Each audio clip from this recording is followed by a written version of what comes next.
सामने वाले को पता ही नहीं है कि फिनिश लाइन कैसी दिखती है। हाँ, वो बस भाग रहा है। बिल्कुल, वो बस भाग रहा है, उसे पसीना आ रहा है, वो थक भी रहा है, लेकिन उसे ये अंदाजा ही नहीं है कि मंजिल पर पहुंचने और उस टेप को पार करने का एहसास असल में होता क्या है। ये तो बहुत ही फ्रस्ट्रेटिंग स्थिति हो सकती है ना? और आज हम जिस जानकारी पर चर्चा कर रहे हैं वो कुछ ऐसी ही कड़वी और हैरान करने वाली सच्चाई सामने लाती है।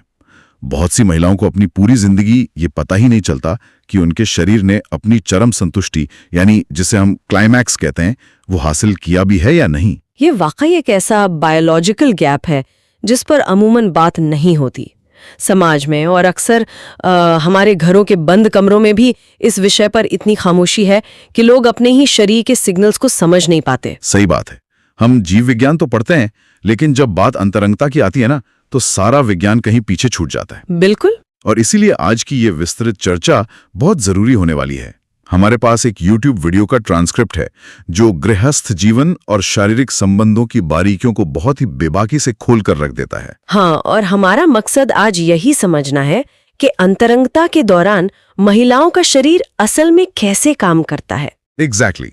उत्तेजना से लेकर प्राकृतिक लुब्रिकेशन और फिर डिस्चार्ज के असली विज्ञान तक, बिना किसी झिझक के, सिर्फ फैक्ट्स और बायोलॉजी। इस पूरे जानकारी का जो सबसे मजबूत पहलू मुझे लगा वो ये है कि ये सिर्फ सतही बातें नहीं करती।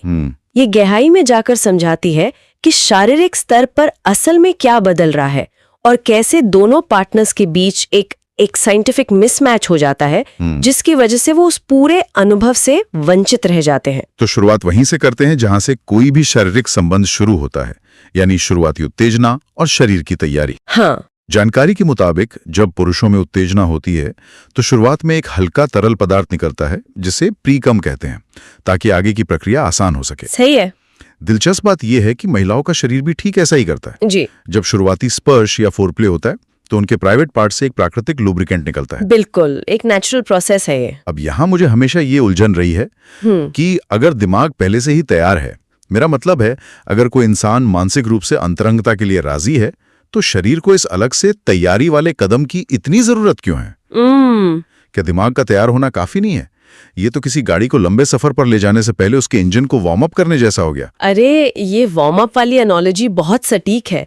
प्रकृति का यही तरीका है ये सुनिश्चित करने का कि आगे का सफर आरामदायक और बिना किसी घर्षण के हो। अच्छा। हाँ, और देखो, ऐसा नहीं है कि किसी ने सोचा और शरीर तुरंत उसी पल में स्विच ऑन हो गया। इसे ऐसे समझिए जैसे आप एक बहुत ही पुराने और नाजुक रेडियो को ट्यून कर रहे हो। Radio tuning. हाँ, पुरुषों का रिस्पॉन्स अक्सर एक डिजिटल बटन की तरह होता है, बटन दबाया और स्टेशन पकड़ लिया। लेकिन महिलाओं के शरीर के मामले में आपको कई सारे डायल्स को बहुत सावधानी से घुमाना पड़ता है। मतलब माहौल सुरक्षित महसूस करना। बिल्कुल, सही स्पर्श, मानसिक शांति, ये सब एक साथ सही फ्रीक्वेंसी पर आने चाहिए। तब जाके वो स्टैटिक या शोर खत्म होता है और शरीर असल में प्रतिक्रिया देना शुरू करता है। तो मतलब वो जो प्राकृतिक लुब्रिकेशन है वो उस सही फ्रीक्वेंसी के मिलने का पहला बायोलॉजिकल सबूत है। सटीक तौर पर बायोलॉजिकली देखें तो जब वो सही फ्रीक्वेंसी मिलती है तो हमारा पैरासिम्पैथेटिक नर्वस सिस्टम एक्टिव हो जाता है, जो शरीर को रिलैक्स करता है। हाँ, जब ये सिस्टम एक्टिव होता है तो ये पेल्विक हिस्से में खून का बहाव तेजी से बढ़ा देता है। ओके। और जैसे ही खून का बहाव बढ़ता है, वहां मौजूद छोटी छोटी ग्रंथियां, जिन्हें बार्थोलिन ग्लैंड्स कहते हैं, वो प्राकृतिक तरल पदार्थ छोड़ना शुरू कर देती हैं। तो ये सिर्फ एक मैकेनिकल लुब्रिकेंट नहीं है जो मशीन को स्मूथ कर रहा है? बिल्कुल नहीं, ये महज घर्षण को कम करने के लिए नहीं है। ये पार्टनर के तैयार होने का पहला बायोलॉजिकल सिग्नल है। ये शरीर का अपना तरीका है ये बताने का कि हाँ, अब हम आगे बढ़ने के लिए पूरी तरह सुरक्षित और तैयार हैं। ये समझ में आता है। अब मान लीजिए कि वो रेडियो सही तरीके से ट्यून हो गया, शुरुआती लुब्रिकेशन हो गया है और उत्तेजना लगातार बढ़ रही है। यहाँ सोर्स में जो तथ्य सामने आया है उससे मुझे थोड़ा सोचने पर मजबूर कर दिया। कौन सा तथ्य? बताया गया है कि डिस्चार्ज के अलग अलग स्तर होते हैं।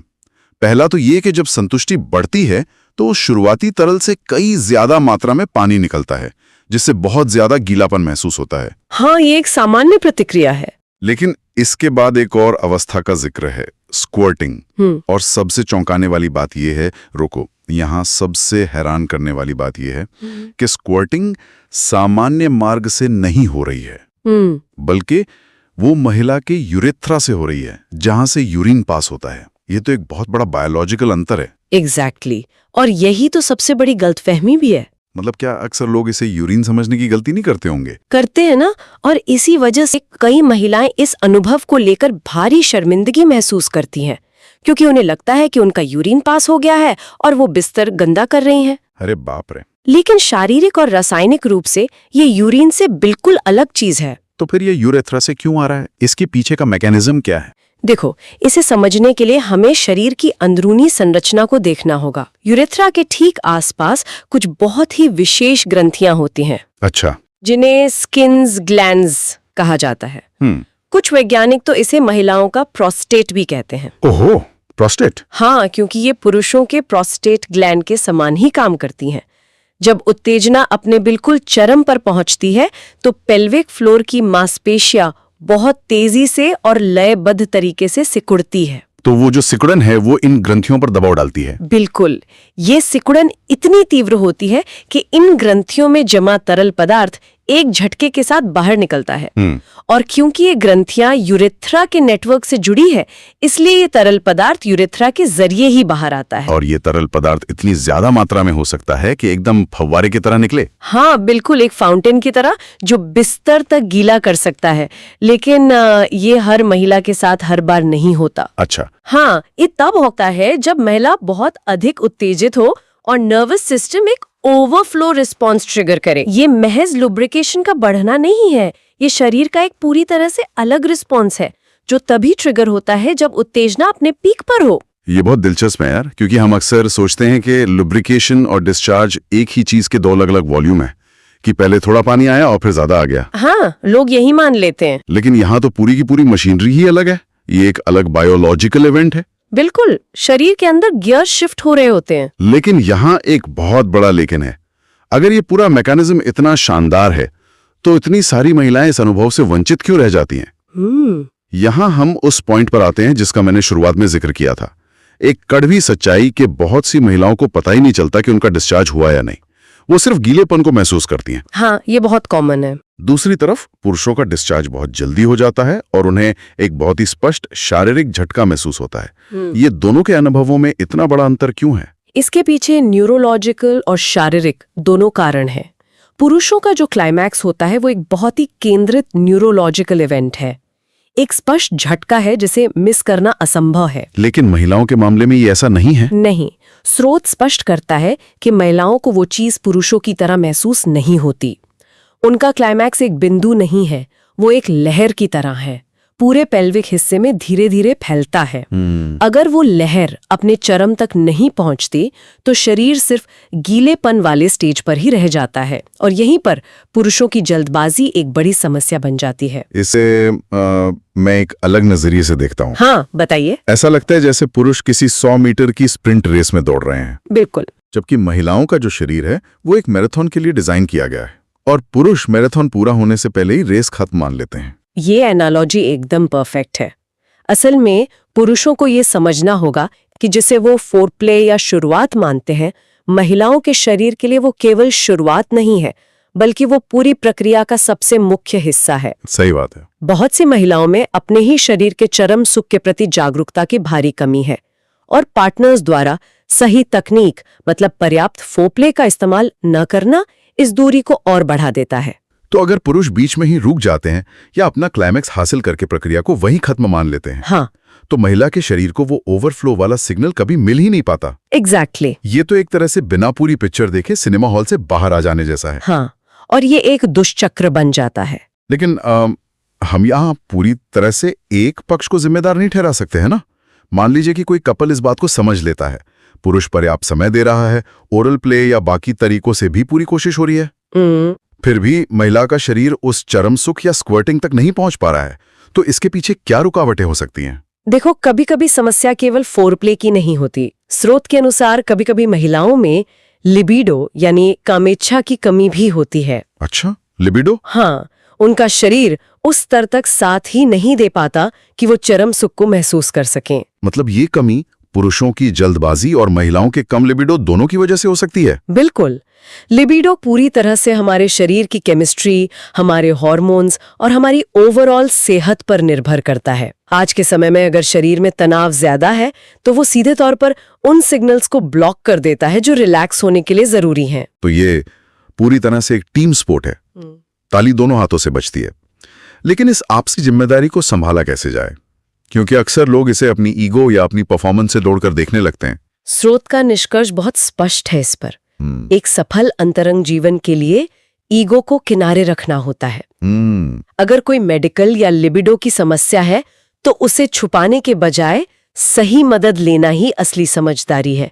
डॉक्टर को दिखाना या लिबिडो बढ़ाने के लिए आयुर्वेदिक चीजों का उपयोग करने की सलाह दी गई है इसमें। तो मतलब अश्वगंधा या ऐसी आयुर्वेदिक चीजें काम कर सकती हैं? हाँ, बिल्कुल। ऐसी चीजें शरीर के स्ट्रेस रिस्पॉन्स को कम करके नेचुरल लिबिडो को वापस ला सकती हैं। लेकिन ये सब तब तक काम नहीं करेगा जब तक दोनों पार्टनर्स इसके बारे में खुलकर बात ना करें। सही कहा। तो अगर हम आज की इस पूरी चर्चा को समेटें तो हमने बहुत कुछ गहराई से सीखा है। बिल्कुल। प्राकृतिक लुब्रिकेशन से लेकर स्क्वाटिंग के विज्ञान तक, और कैसे पुरुषों की जल्दबाजी और महिलाओं की कम जागरूकता या कम लिबिडो एक संपूर्ण अनुभव में बाधा बनते हैं। हाँ, और सही फोरप्ले, डॉक्टर या आयुर्वेद की मदद और आपसी समझ ही इसका असली समाधान है। एकदम सही। और अब इस विस्तृत चर्चा को खत्म करने से पहले मैं श्रोताओं के लिए एक गहरा विचार छोड़ना चाहता हूं। क्या विचार है? स्रोत में एक बात कही गई थी कि बहुत सी लड़कियों को तो मालूम ही नहीं है कि उनका डिस्चार्ज हुआ या नहीं। हाँ, ये बहुत ही सोचने वाली बात है। ये हमें सोचने पर मजबूर करता है। अगर आधी आबादी अपने ही शरीर के चरम सुख को पहचान तक नहीं पाती तो क्या हमारी अंतरंगता की परिभाषा अब तक सिर्फ एक तरफा रही है? बहुत गहरा सवाल है ये। क्या हमें अपनी शारीरिक शिक्षा और आपसी संवाद को बिल्कुल शून्य से दोबारा शुरू करने की जरूरत नहीं है? बिल्कुल जरूरत है। ये एक ऐसा सवाल है जिस पर हम सबको जरूर सोचना चाहिए। इसी विचार के साथ हम आज की इस विस्तृत चर्चा को यहीं विराम देते हैं। जुड़े रहिए और सीखते रहिए।